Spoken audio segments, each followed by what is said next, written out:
शाबन जंगल बहुत खूबसूरत था। चारों ओर हरियाली छाई हुई थी। बारिश के दिन चल रहे थे। बींदू चिड़िया पेट से थी। मुझे कोई सुरक्षित सी जगह ढूंढनी होगी मेरे अंडों के लिए, वरना ये बारिश तो बढ़ती ही जा रही है। बींदू चिड़िया जंगल में नई थी, इसीलिए उसे जंगल के बारे में कुछ पता नहीं था। वह उड़ते उड़ते कालू के घर के पास चली जाती है। कालू और रंगीलो अपने घर के बाहर बैठे हुए थे। कवि बहन, क्या यह जंगल सुरक्षित है? दरअसल मैं पेट से हूँ, थोड़े समय में अंडे देने वाली हूँ, इसीलिए इस जंगल में घोंसला बनाना चाहती हूँ। अरे हाँ चिड़िया, तुम इस जंगल में एकदम से सुरक्षित हो। इस जंगल में एक बड़ा सा पेड़ है, उस पेड़ पर खाली घोंसला है, उसमें कोई भी पक्षी नहीं रहता। उस घोंसले में आप चली जाओ, और वैसे भी आप ऐसी हालत में कहाँ घोंसला बनाती फिरोगी। आपका बहुत बड़े वाला थैंक यू कवि बहन, अब मैं चलती हूँ। ऐसा बोलने के बाद बींदू चिड़िया वहाँ से चली जाती है। कौवा और कवि आपस में बातें करने लगते हैं। रंगीलो, तूने चिड़िया से झूठ क्यों बोला कि हमारे जंगल में बड़े पेड़ वाला घोंसला खाली है? अरे कलू जी, आप भी बस क्या ही हो, और वैसे भी हमने क्या किसी का कोई ठेका ले रखा है कि हर एक की परेशानी हल करें। मजा तो तब आएगा जब चील के घर जाते ही चील चिड़िया को तबोस लेगा, बड़ी आई मुझसे मदद मांगने वाली।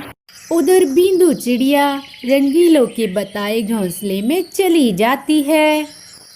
चलो अच्छा हुआ, अब मुझे कोई घोंसला बनाना भी नहीं पड़ेगा। बींदू चिड़िया घर में बैठी हुई थी कि इतने में वहाँ पर शिकारी चील आ जाता है। अरे ओ मोहतरमा, तुम अपने के घर में क्या कर रही हो? तूने अपनी जान की परवाह ना है? चिड़िया एकदम से डर जाती है। चील जी, तुम्हारा घर? दरअसल मैं जंगल में नहीं हूँ, मैं पेट से हूँ, कुछ ही दिनों में अंडे देने वाली हूँ। यहाँ घोंसला खाली था, तभी मैं यहाँ पर बैठ गई। मुझे माफ कर दे चील जी, मैं यहाँ से चली जाती हूँ। चील मन ही मन सोचने लगा। अरे अभी तो आप उनका कुछ खाने का मन भी नहीं, और यह चिड़िया कुछ ही समय में अंडे देने वाली है। मैंने बहुत दिनों से चिड़िया के अंडे नहीं खाए। मुझे इस चिड़िया को बातों में उलझाना होगा।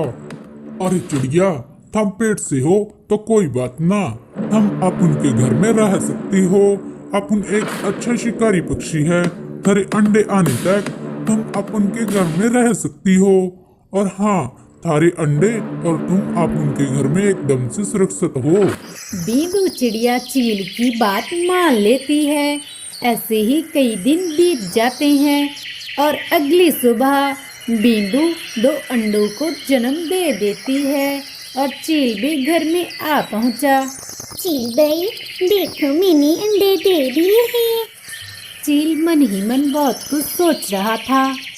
अरे चिड़िया के अंडे तो कितने खूबसूरत हैं। मुझे तो ये सोच सोच कर ही बहुत मजा आ रहा है कि मैं कब इन अंडों को खाऊं। अरे मेरे मुंह में तो लार टपके जा रही है। क्या हुआ चील भाई, आप कुछ बोल क्यों नहीं रहे? अब हम हाँ चिड़िया, थारे अंडे तो बहुत खूबसूरत हैं। अच्छा चील भाई, अब मैं दाना लेने चलती हूँ, मेरे अंडों का ध्यान रखना। हाँ हाँ ठीक है चिड़िया, आप उनके होते थारे अंडों को कोई हाथ भी ना लगा सके। बींदू चिड़िया निश्चित होकर दाना लेने के लिए निकल जाती है और उधर चील घर में बैठा हुआ बहुत कुछ सोच रहा था। अरे इन अंडों ने कितनी वेट करवाई है मुझसे। इनका तो मैं आमलेट बनाकर खाऊंगा, लेकिन आमलेट बनाने के लिए स्पाइसेस तो ना है, अब मुझे बाजार से लाने होंगे। चील बाजार से सामान लाने के लिए चला गया। उधर बींदू दाना लेकर घर लौट रही थी। कि रास्ते में रंगीलो और कवि मिल जाते हैं। कवि बहन कैसी हो और घर परिवार कैसा है सब? अरे मैं तो अच्छी हूँ, लेकिन तुम कहीं चिड़िया का भूत तो नहीं भटक रही? अरे कवि बहन तुम क्या बोल रही हो, मैं कुछ समझी नहीं। अरे मैं यही बोल रही हूँ कि तुम्हें चील ने खाया क्यों नहीं अभी तक? अरे नहीं कवि बहन, मेरी और चील बाई की तो अच्छी दोस्ती हो गई है, मैं उनके ही घर में रहती हूँ। अच्छा तो ऐसी बात है, हमें अपने घर लेकर चलो, हम तभी मानेंगे। रंगीलो बींदु के अंडे देखकर ये सब समझ जाती है कि बींदु बिल्कुल सच बोल रही है। तो अब सुन चिड़िया, तुम अपने अंडे लेकर यहाँ से चली जाओ, वरना हम तुम्हारे अंडे जमीन पर फेंक देंगे। बींदु चिड़िया बहस ना करती हुई अपने अंडे उठाकर वहाँ से चली जाती है। रंगीलो और कालू अपने अंडे चील के घोंसले में रख देते हैं। उधर चील भी घर वापस आ जाता है। सुन बे कौवे, तुम आप उनके घर में क्या कर रहे हो? चिड़िया कहाँ चली गई? इसके पहले कालू बोलता कि रंगीलो बोलने लगी, चील जी उस चिड़िया को तो हमने भगा दिया और आज से हम ही आपके दोस्त हैं। अरे ओ मोहतरमा, क्या बड़बड़ा रही हो? तुम्हारा भेजा तो ना सटक गया? थारे से दोस्ती करने को क्या मेरी अकल घास चरने चल दी है? अरे ओ, हमने इस चिड़िया को क्यों भगाया? अकल के दुश्मनों, अब तारीख खैर ना। चील कालू और रंगीलो की खूब पिटाई करता है।